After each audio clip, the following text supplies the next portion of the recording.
or seen amateur video footage that captures the impact of the devastating tsunami that hits Japan last March 11, 2011. In my car, when I saw large waves, as it grows higher, I saw people who were not able to escape.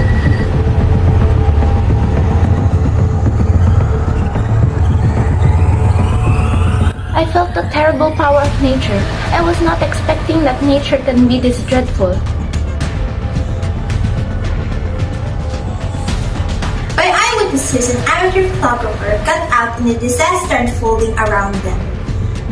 It happened really fast. I didn't expect the water to come from all the way where I was.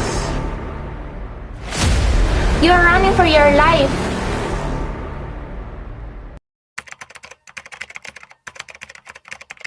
This is the story of 21st century's worst natural disaster that happened in December 26, 2014. I honestly thought it was Judgment Day. It's the day that the world will never forget. My son yelled, "The water is rising, the water is rising." I turned around, I could not believe what I saw. Across Asia, it was Indonesia that was hit the hardest by the tsunami. We were still looking for Mom, shouting, "Where's Mom?" I grabbed my sister and said, "We could see Mom again, but we have to run."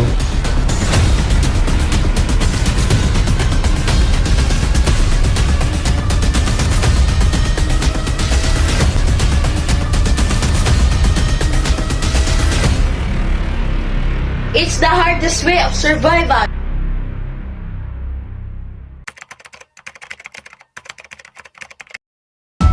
Almost 4 decades ago, the most devastating tsunami in the history of the Philippines hit the Moro Gulf and killed around 8,000 people.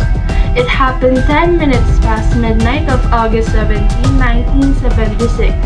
While most people were sleeping, a massive earthquake registering magnitude 8.0 in the Richter scale rocked most of Mindanao and part of Visayas.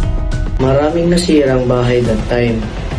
Hating gabi noon kaya di namin inaasahan ang napakalakas sa pagyanig na nagdulot ng pataas ng mga hanggang alon hanggang 9 na metro. Kakakilabot ang pangyayari dahil ilang libo ang mga nasawi. Marami rin ang nawala at hindi na nakilala pa. Ito ay kailanman hindi natin makakalimutan at patuloy natin maalala ang mga naging biktima. Tsunaming ito na tinaguriang The Midnight Killer.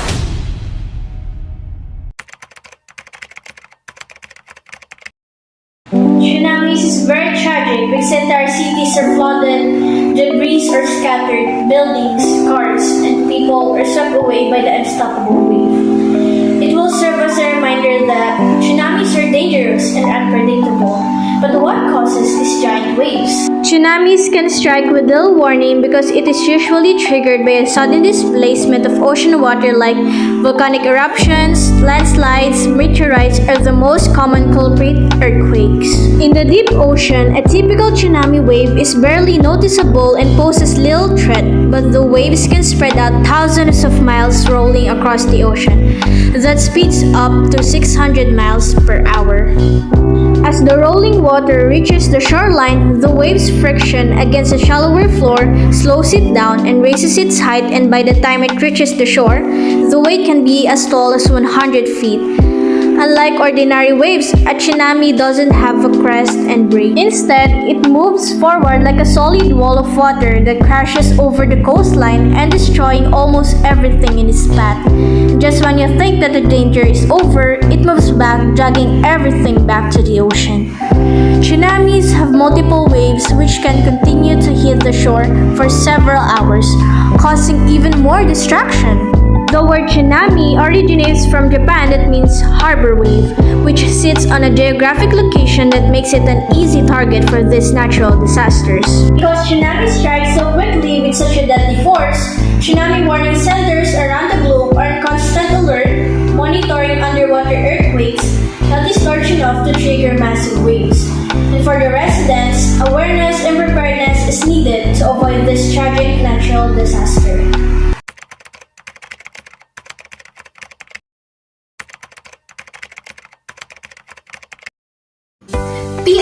your surroundings or location. Is your house or school near the sea? Are you located in an elevated area? Long-lying areas and places that are near the sea are prone to the effects of the tsunami.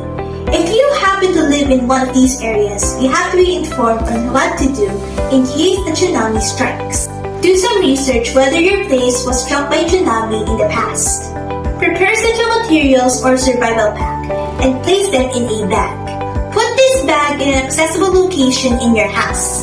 Essential items include food, water, first aid kit, and flashlight.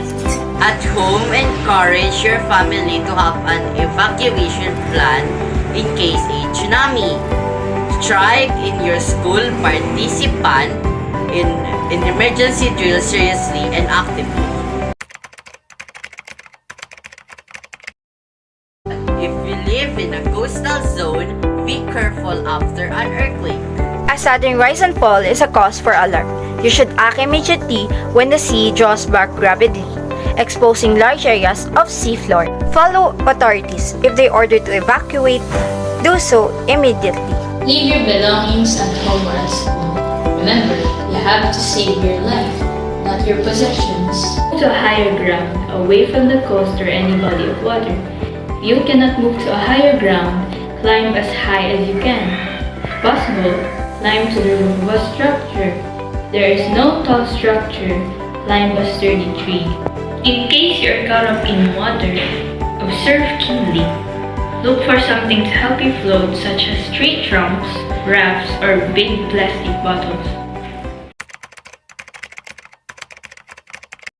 Be ready for aftershocks.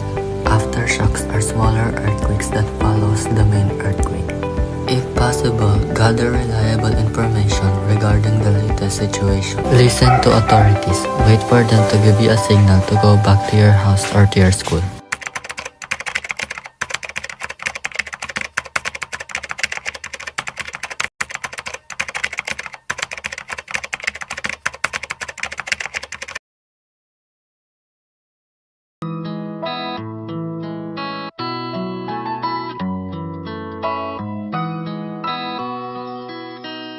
Ilugmok man tayo ng bagong pagsubok, mga puso natin di mapapagod. Abutin ng kamay na handang tumamay, mga puso natin di mapapagod. Nasa puso ng bawat Pilipino, pagmamahal sa kapwa at serbisyong totoo.